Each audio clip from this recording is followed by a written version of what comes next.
नमस्कार दोस्तों, कैसे हैं आप सब लोग। आप सभी लोगों का नई वीडियो में बहुत बहुत स्वागत है। आज हम बात करने वाले dimension of health care quality. यदि आप किसी भी ऑर्गेनाइजेशन में काम कर रहे हो तो आपको इन डायमेंशंस की नॉलेज होनी चाहिए। तो सबसे पहले हम बात करते हैं इंट्रोडक्शंस की। पहले तो आपको पता होना चाहिए क्वालिटी का मतलब क्या है। देखो क्या होता है, क्वालिटी का मेन मतलब ये है कि कोई भी पेशेंट आपकी ऑर्गेनाइजेशन में आया है उसे प्रॉपर टाइम पे ट्रीटमेंट मिले, प्रॉपर टाइम पे उसे मेडिसिन मिले, प्रॉपर टाइम पे उसकी केयर की जाए, यही क्वालिटी है। ठीक है, वैसे तो आपको मल्टीपल डेफिनेशंस मिल जाएगी, तो सीधा सीधा समझ लो कि कोई भी पेशेंट आपके ऑर्गेनाइजेशन में आता है यदि उसे टाइम पे सभी सर्विसेज मिल रही है वही क्वालिटी है। Health care quality means provide the right care at the right time in the right way to the right patients without harm of discriminations. Next, जो क्वालिटी के अंदर 6 डायमेंशंस को यूज़ करते हैं किसी भी पेशेंट की हेल्थ को इम्प्रूव करने के लिए। ठीक है, जितने भी आपके स्टाफ हैं हॉस्पिटल में वर्क करते हैं, आपके डॉक्टर्स हो सकते हैं, नर्स हो सकती है, आरएमओस हो सकते हैं, आपके आईपीडी मैनेजर, ओपीडी मैनेजर और नर्सिंग इंचार्ज जो भी हैं, उनको इन 6 डायमेंशंस की नॉलेज होनी चाहिए यदि वो अपने ऑर्गेनाइजेशन के अंदर क्वालिटी को इम्प्रूव करना चाहते हैं। सबसे पहले आता है नंबर 1, सेफ्टी। देखो हमने बोला था यदि आप किसी भी ऑर्गेनाइजेशन में काम करते हो सबसे पहले वर्क करते हैं हम किस पे, पेशेंट सेफ्टी के ऊपर। ठीक है भाई, पेशेंट सेफ्टी की कैसे कर सकते हैं हम कि भाई सब राइट टाइम पे राइट मेडिसिन मिले, वो फॉल इंसिडेंट्स को रिड्यूस को, मेडिकेशन एरर ना हो। तो पहले मैं आपको 6 डायमेंशन के बारे में बता दूँ, ये 6 डायमेंशन है कौन कौन से। भाई सबसे पहले आता है आपका सेफ्टी, ठीक है। सेकंड आता है इफेक्टिवनेस। थर्ड है पेशेंट सेंटिडेंस, ठीक है। 4 है टाइमलाइन। नंबर 5 है एफिशिएंसीज। और नंबर 6 पे है आपकी इक्विटी। ठीक है, अब बात करते हैं हम सबसे पहले नंबर 1 सेफ्टी के बारे में। अभी मैंने आपको बताया था सेफ्टी क्यों ज़रूरी है। Care should not harm the patient. देखो क्या होता है, जब भी आप किसी पेशेंट की केयर करते हैं तो उससे कोई प्रॉब्लम नहीं होनी चाहिए। हमारा मेन काम क्या है कि भाई हम पेशेंट सर्विसेज प्रोवाइड करा रहे हैं, तो पेशेंट को किसी भी चीज़ की रिक्वायरमेंट है तो हम उसे प्रॉपर टाइम पे देते हैं। आपने देखा होगा यदि कोई वर्नेबल पेशेंट है या कोई पेशेंट ऐसा है जिसे आपने रिस्टेंट किया हुआ है तो हम उसे डबल केयर देते हैं। इसका मतलब क्या होता है कि भाई ये पेशेंट आप कभी भी अकेले नहीं छोड़ सकते, उनको टाइम टू टाइम आपको मॉनिटर करना पड़ेगा। ठीक है, for example correct patient identify before the given the medicine. अब होता क्या है, देखो क्या होता है, सेफ्टी के लिए हम एक मोस्ट हमारा रूल रहता है जो हम यूज़ करते हैं, IPSG गोल। ये बहुत ज़्यादा इंपॉर्टेंट है भाई। अगर आप किसी भी ऑर्गेनाइजेशन में काम करते हो और किसी भी डिपार्टमेंट में करते हो, आप नर्सिंग में हो, आप क्वालिटी में हो, आप ऑपरेशन में हो या फिर आप सपोर्ट सर्विसेज में, जो IPSG गोल की फुल फॉर्म होती है इंटरनेशनल पेशेंट सेफ्टी गोल्स।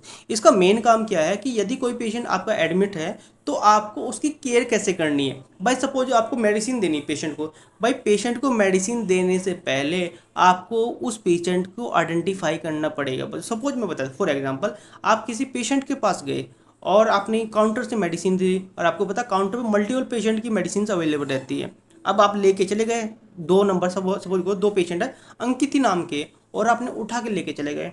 आप पहुंचे पेशेंट के पास में, पेशेंट के पास पहुंचने के बाद देखा आपने क्या हो गया, आपने जो उसका आईडी बैंड है वो वेरीफाई नहीं किया। क्यों, आईडी बैंड पर 2 चीज़ें हम देखते हैं। सबसे पहले देखते हैं पेशेंट का नाम, दूसरा देखते हैं उसका UHID या IPD नंबर। क्योंकि किसी भी 2 पेशेंट का एक UHID नंबर कभी नहीं हो सकता, हमेशा डिफरेंट होगा। ठीक है, अब आपने क्या करना, सबसे पहले जाना है उसके आईडी बैंड पे वेरीफाई करना है कि जो मेडिसिन मैं इस पेशेंट को दे रही हूँ ये पेशेंट सही है या नहीं है। उसके बाद में आपको डोज भी मॉनिटर करने की, भाई इसकी डोज क्या। थर्ड, कुछ एब्रीवेशन यूज होते हैं जैसे BD OD TD QD HS। ये एब्रीवेशन हॉस्पिटल में यूज नहीं होते। क्यों नहीं होते, इससे क्या होता है जो मेडिसिन आप पेशेंट को दे रहे हो, मैं पेशेंट को पता नहीं है कि भाई ये लिखा कितना कितने बार मुझे देनी है। तो इसलिए क्या होता है वहाँ पे फ्रीक्वेंसी बेस लिखते हैं, जैसे BD लिखा हुआ है तो वहाँ पे लिखा हुआ 2 टाइम इन डे, या फिर वहाँ क्या करते हैं नर्सिंग स्टाफ टाइम डाल देते हैं। ठीक है, नेक्स्ट आता है hand hygiene to prevent infection. अब दूसरा यहाँ पे मेन क्या है, जब भी आप किसी पेशेंट को मेडिसिन दे के आते हो तो आपको हैंड हाइजीन प्रोटोकॉल फॉलो करना होता है। क्यों, मैंने ऑलरेडी आपको बताया था, जब भी आप किसी पेशेंट की केयर करते हो वहाँ पे इन्फेक्शन कंट्रोल करने के लिए आपको WHO की गाइडलाइन फॉलो करनी होती है। और WHO की गाइडलाइन में एक आपका 5 मूवमेंट जिसे बोलते हैं हैंड हाइजीन 5 मूवमेंट, उस 5 मूवमेंट का मतलब ये है कि यदि आप किसी पेशेंट के चारों ओर घूम के भी आते हो या पेशेंट को मेडिसिन दे के आते हो, तो आपका सबसे पहले काम रहेगा हैंड हाइजीन प्रोटोकॉल को फॉलो करना। आप अपने काउंटर पे आओ, या तो अगर आपको लगता है कि मेरे हैंड पे सॉलिड है तो आप हैंड वॉश करो, अगर आपको लगता है मेरे हैंड पे सॉलिड नहीं है तो आप हैंड रब कर सकते हो, ठीक है। नेक्स्ट आता है double check high risk drugs like insulin. आप जो भी हाई रिस्क मेडिसिन आप किसी भी पेशेंट को दो, कोई भी पेशेंट हो आपको हो सकता है, तो सबसे पहले आपको डबल चेकिंग करना पड़ेगा। डबल चेकिंग का मतलब क्या होता है कि सपोज करो आप वहाँ पे वर्क कर रहे हो, मैं भी कर रहा हूँ, मैं नर्सिंग स्टाफ हूँ और वहाँ पे सीनियर हो, तो जब मैं किसी पेशेंट को मेडिसिन देने जाऊँगा हाई रिस्क मेडिसिन, मैं आपको बोलूँगा सर ये मेडिसिन है, मैं उस पेशेंट को देने जा रहा हूँ, एक बार चेक कर लो। जब हम दोनों चेक करेंगे तो वहाँ पे एरर होने के चांसेस ना के बराबर रहेंगे, ठीक है। इससे होगा क्या, इससे पेशेंट की सेफ्टी को इम्प्रूव किया जा सकता है। Next, always follow safety protocols, report near miss event and avoid shortcut, ठीक है। अब यहाँ पे एक पॉइंट आपको दिखा होगा नियर मिस, भाई ये नियर मिस क्या होता है, ठीक है। अब मैं नियर मिस के बारे में बता दूँ, देखो क्या होता है, सपोज करो ये पेशेंट हो गया आपका, ठीक है, ये पेशेंट है और आप अपने काउंटर यहाँ से चले, ये आपका काउंटर है, आप यहाँ पे हो, आपका काउंटर, ये पेशेंट है। अब आपने किया क्या, आप यहाँ से अपनी मेडिसिन को लेके इस पेशेंट के पास पहुँचे, और आपने जब इस पेशेंट के पास पहुँचे, आप इसको मेडिसिन देने वाले थे, तो आपने सोचा यार मैं पहले वाला मैं चेक कर लेता हूँ पेशेंट वही है या नहीं है। और आपने जब चेक किया, आई डिपेंड से आपने देखा कि भाई ओह, मैं तो यार ये गलत पेशेंट है, जो नाम तो दोनों पेशेंट के सेम है लेकिन इसका यूएसडी नंबर तो डिफरेंट है, ये तो उस पेशेंट की मेडिसिन से। आप इसे लेके वापस आ जाते हो अपने अपने स्टेशन पे। अब जब इसे वापस लेके आ गए ना, ये काउंट होगा आपका नियर मिस में।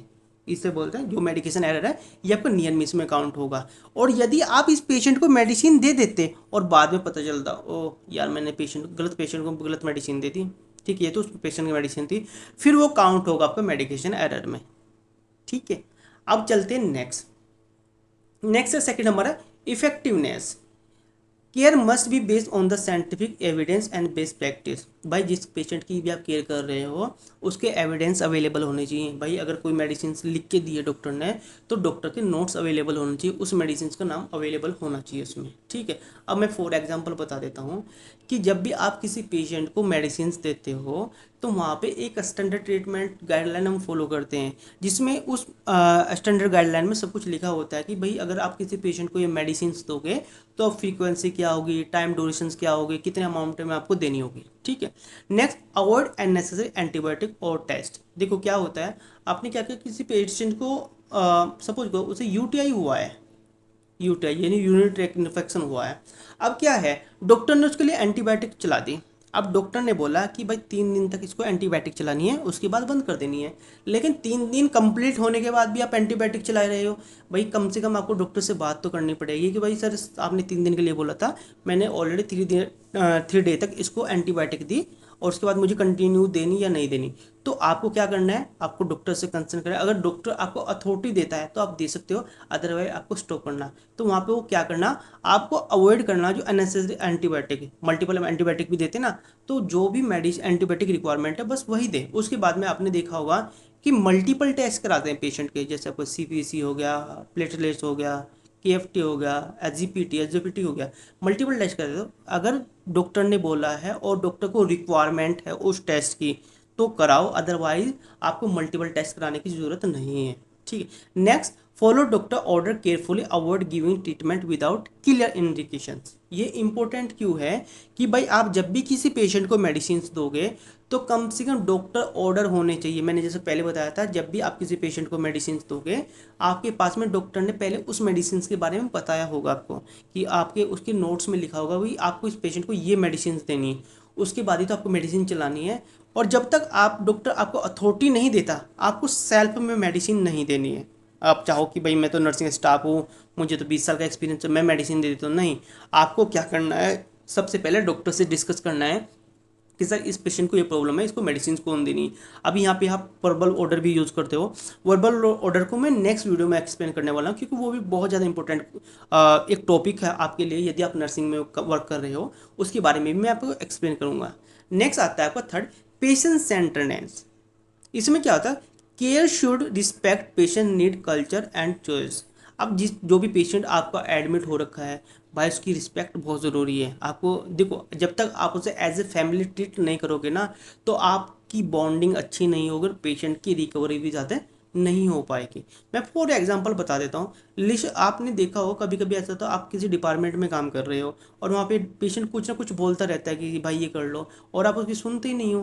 तो आपका काम है सबसे पहले उस पेशेंट की प्रॉब्लम को सुनना। एक्शन आप बाद में ले रहे हो वो अलग बात है, लेकिन सबसे पहले आप पेशेंट्स के बारे में सुनो कि पेशेंट कहना क्या चाह रहा है। Next is maintain privacy during treatment. जब भी आप किसी पेशेंट को ट्रीटमेंट दे रहे हो भाई, मेडिसिन तो डॉक्टर लिखा है, डॉक्टर के लिखने के बाद तो मेडिसिन आप ही देते हो, और आपको ये भी पता रहता है कि इस पेशेंट को कौन सी डिजीज़ हुई है। तो उस बिहाफ पे आपको जो भी ट्रीटमेंट उस पेशेंट को दे रहा है उसकी प्राइवेसी रखनी है। आपको दूसरे कैंडिडेट को नहीं बताना जाके कि भाई इस पेशेंट को ये डिजीज़ है, इसकी मेडिकेशन नहीं चली, नहीं। और जो उसकी इन्फॉर्मेशन है, जो उसकी पर्सनल इन्फॉर्मेशन है, उसको भी किसी के साथ शेयर नहीं करना।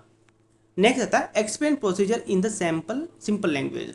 अब देखो, मैंने यहाँ पे आपको बताया था, हम एक बात करते हैं पेशेंट राइट एंड रिस्पॉन्सिबिलिटीज़ की। हम वहाँ पे डिस्प्ले करते हैं जो अपने right and responsibility to language में, हिंदी और इंग्लिश। यदि आप अदर कंट्रीज़ में हो तो आपकी लैंग्वेज भी वहाँ पे यूज़ होगी। फर्स्ट इंग्लिश होगी, सेकंड आपकी लैंग्वेज होगी।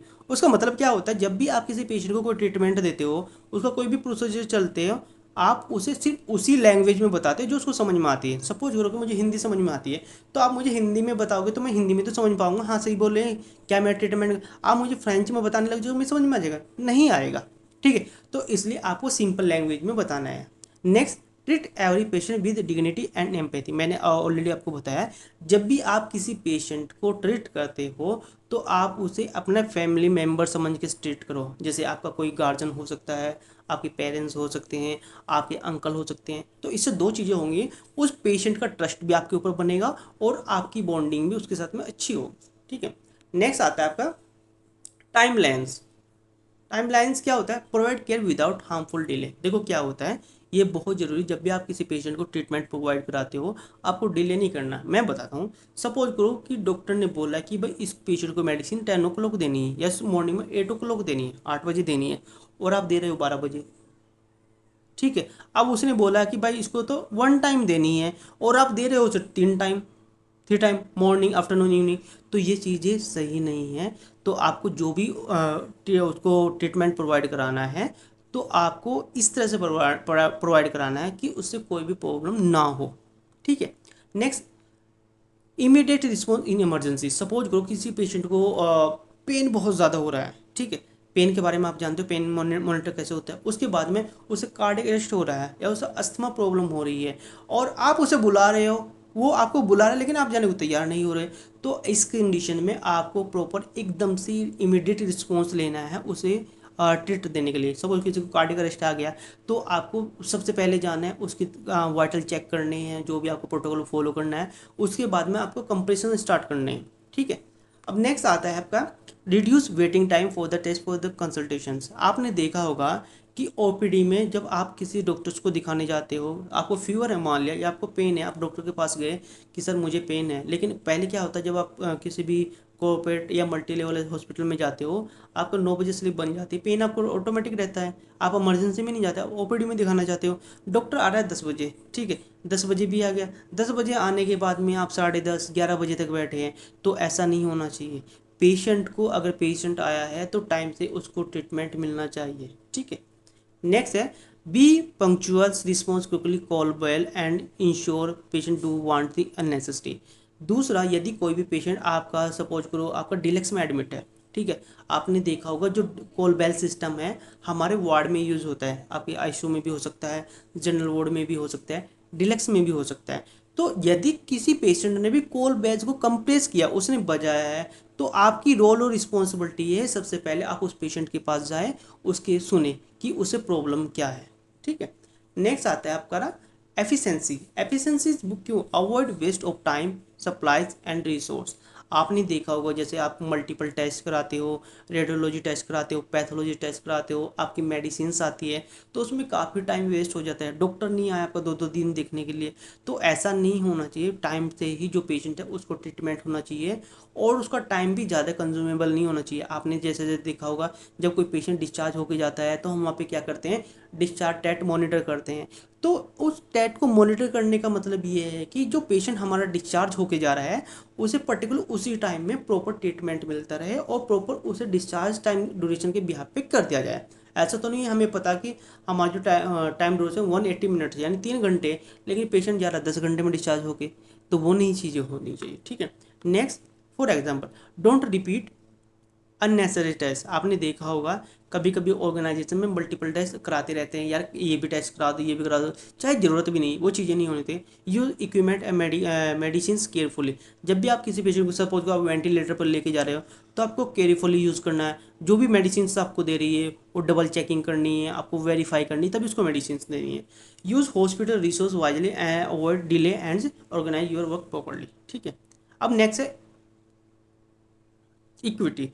Care should be equal to for all regardless incomes, gender, caste और लोकेशन। भाई देखो, जब भी कोई पेशेंट आपका हॉस्पिटल में आता है, जब जो उसको ट्रीटमेंट दिया जाएगा ना वो इक्वल दिया जाएगा, उसमें कोई पार्सलिटी नहीं करनी कि भाई ये गरीब है, ये तो मेल है, फीमेल है, ये तो यार पता नहीं कौन सी कास्ट से है, ये तो पता नहीं कहाँ का गांव का रहने वाला है, शहर का रहने। आपको ऐसा नहीं देखना। जब भी आप किसी पेशेंट को केयर दोगे तो आपको इक्वल फॉर्म में उसको ट्रीट करना है। ने for example, provide the same quality of care to paying and non paying patients. आपने देखा हो दो तरह के पेशेंट आपके हॉस्पिटल में आते हैं, एक तो कैश वाले आते हैं और एक आपके टीपीए वाले आते हैं या आयुष्मान वाले आते हैं। जब भी आप इन लोगों को ट्रीटमेंट दोगे तो इक्वल देना है, दोनों में पार्सलिटी नहीं करनी। नहीं यार कैश का पेशेंट है, इससे मैं अच्छे से ट्रीटमेंट दूंगा, अच्छे से केयर करूंगा, लेकिन ये मेरा टीपीए का है, इसको मैं अच्छे से केयर नहीं दूँ, ऐसा नहीं है। दोनों के लिए इक्वल ट्रीटमेंट होना बहुत ज़रूरी है। तो ये थे हमारे 6 क्वालिटी डायमेंशंस। भाई इन किसी में से आपको ये कोई भी प्रॉब्लम हो, समझ में नहीं आया, कोई डाउट हो, आप मुझे कमेंट करके भी बता देना, मैं आपको उसका आंसर शेयर कर दूंगा। आज के लिए इतना ही, धन्यवाद, मिलते हैं नेक्स्ट वीडियो में।